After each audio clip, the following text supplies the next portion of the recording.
स्वागत है आपका मेरे चैनल कहानीज में। आज की कहानी का शीर्षक है मरता क्या न करता। केरल के एक गांव में एक मंदिर था। मंदिर के पुजारी का नाम था विष्णु पोट्टी। वह एक छोटे से घर में अपनी पत्नी के साथ रहता था। विष्णु पोट्टी था तो बहुत गरीब, लेकिन उसको दानी कहलाने का बहुत शौक था।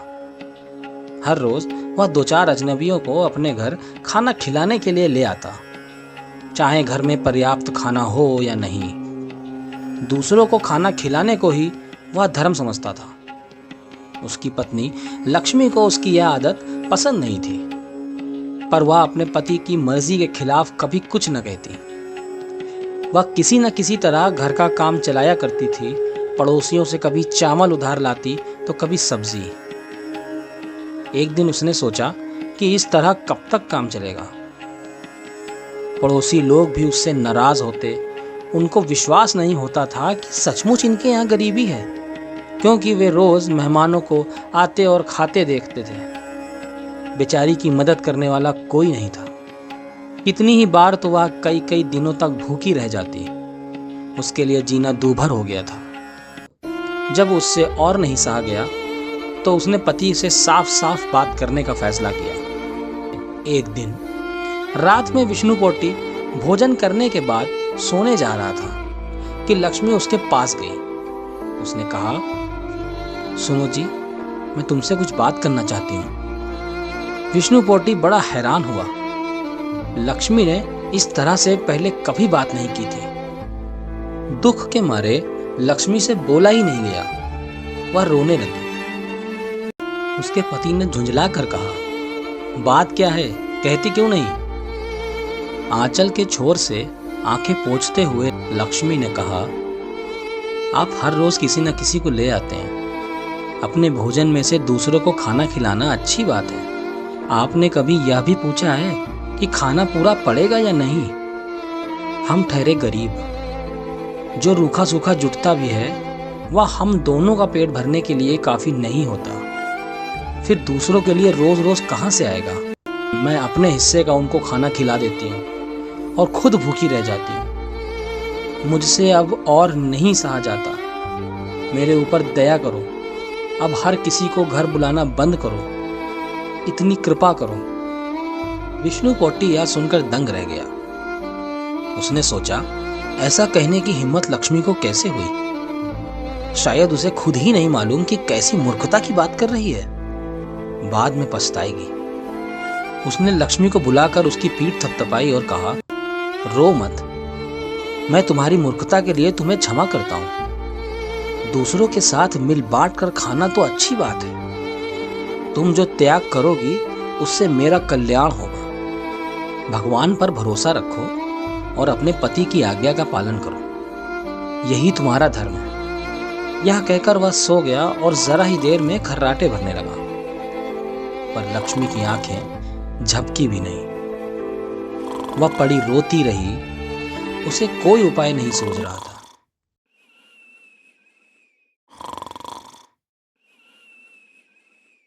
पुजारी दूसरे दिन तड़के सुबह उठकर मंदिर चला गया। रोज की तरह ही दोपहर को 2 अजनबियों के साथ भोजन के लिए पहुंचा। लक्ष्मी ने उनको दूर से आते देखा तो वो घबरा गई। उसने सोचा कि आज फिर उसके भाग्य में भूखा रहना बदा है। लेकिन अचानक उसको एक उपाय सूझा। विष्णु पोट्टी ने मेहमानों से हाथ जोड़कर कहा, आप बैठिए, मैं अभी मुंह हाथ धोकर आता हूं। पुरोहित के जाने के बाद लक्ष्मी धान कूटने का मूसल उठा लाई और उसको दीवार के सहारे टिका दिया। उसके बाद उसने पीतल का दिया जलाकर मूसल के आगे रख दिया। मूसल के चारों ओर 2-4 फूल भी डाल दिए और उसके सामने हाथ जोड़कर बैठ गई। ऐसी जगह बैठी जहां अतिथि उसको देख सकें। अतिथियों ने उसको देखा तो हैरान रह गए। मूसल की पूजा कौन करता है? दोनों आकर लक्ष्मी के पास खड़े हो गए।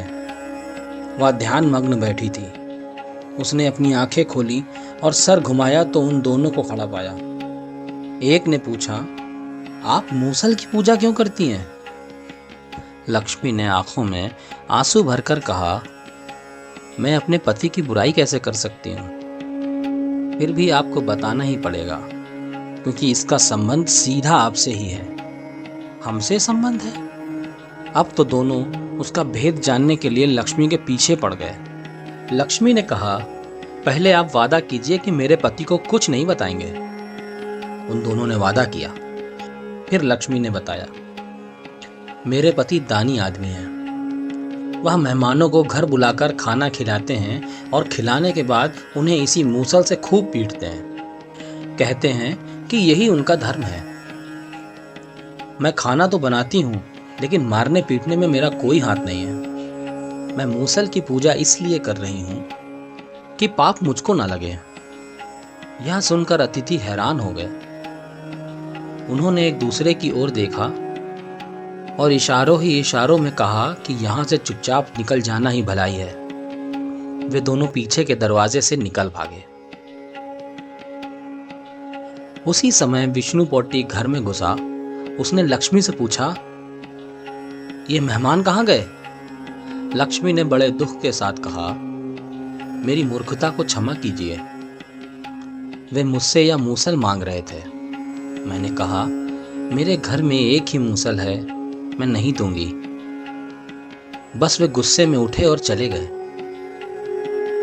पोट्टी को गुस्सा आ गया। उसने गुस्से में कहा, तुमने मेरी पत्नी होकर मेरे मेहमानों का अपमान कर दिया। लाओ मूसल, मैं उन्हें दे कर आता हूं। पत्नी की हाथ से मूसल छीन कर वह अतिथियों के पीछे दौड़ा। दोनों काफी दूर निकल गए थे। उन्होंने पोट्टी को गुस्से में मूसल उठाए पीछे आते देखा तो बोले, देखो वह पीछे आ रहा है हमें मारने। दोनों अपनी जान बचाकर भागे।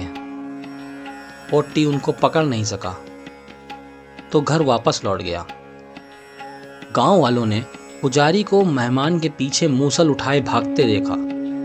उन्होंने चारों ओर यह बात फैला दी कि विष्णु पोटी अपने मेहमानों को घर ले जाकर उन्हें मूसल से मारता है। उसके बाद कोई भी खाने के लिए उसके घर जाने को तैयार ना होता। विष्णु पोटी को पता ही नहीं चला कि यह लक्ष्मी की चाल थी। लक्ष्मी को भी अब कभी भूखा नहीं सोना पड़ा। सीधा होना बुरी बात नहीं, लेकिन अपने हक के लिए आवाज उठाना बहुत अच्छी बात है। अपने हक के लिए बोलना बहुत जरूरी है।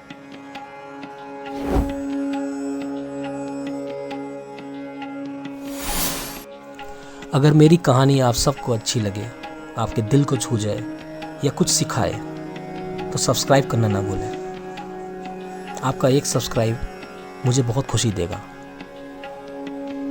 और कमेंट में ये ज़रूर बताएं कि किस टॉपिक पे कहानी चाहिए। मैं कोशिश करूँगा इंशाल्लाह लिख सकूँ। शुक्रिया आप सबका।